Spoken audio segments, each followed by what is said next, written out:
Hey guys, welcome back to the channel for my review of episode 26, Compatible.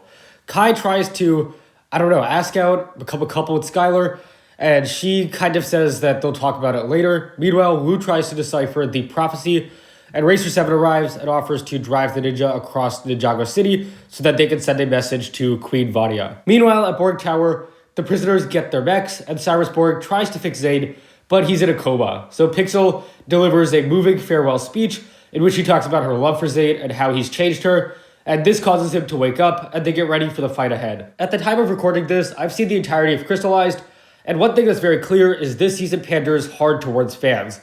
So one thing I wasn't expecting was for them to address Kai and Skylar, and make it so that it's not this perfect relationship. Kai and Skylar is easily the weakest of the big three ninja relationships, because Skylar isn't really a main character. I like that this season kind of acknowledges that they're not really as close as Kai may want them to be. I felt like this was a more mature or honest moment in the season, and it definitely felt more realistic and grounded to me. Also, the way Kai asks Skylar is a very direct callback to the beginning of season 10, when Kai gives advice to Jay about making Nia his Yang. As for other stuff, Racer 7 from season 12 is back, and like a lot of other characters, she never really was super interesting, but I think it's still nice to see her here in a minor role, a role which she plays nicely in this episode and the next. I like seeing the prisoners as well and their interactions, as well as Cyrus Borg, but definitely the highlight of this episode is Pixel's speech.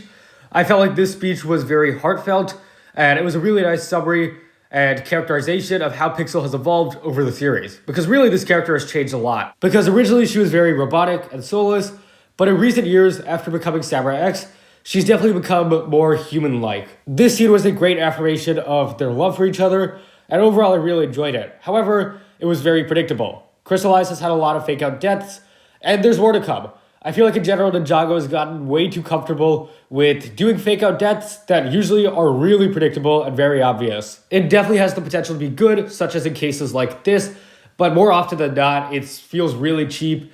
It feels very lazy. This episode had a mostly good plot, although it was definitely slow in areas.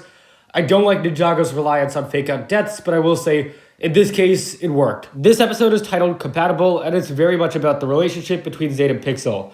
Pixel is a really good character here, and I just think this episode does a nice job at describing her growth. There's some action here with Racer 7 that I found entertaining. I found it funny when she told Vinny to kiss his paycheck goodbye. And lastly, emotion, a lot of that between Zayn and Pixel, and it is pretty well done. This episode gets a 9 out of 10 from me. It was a pretty good episode. Parts of the plot felt a little bit manufactured for sure, but they still ended up being good and emotional. Thank you for watching, guys. If you enjoyed, please leave a like, subscribe, share with anyone ever you know, share your thoughts on episode 26, Compatible, below, and I'll see you guys next time.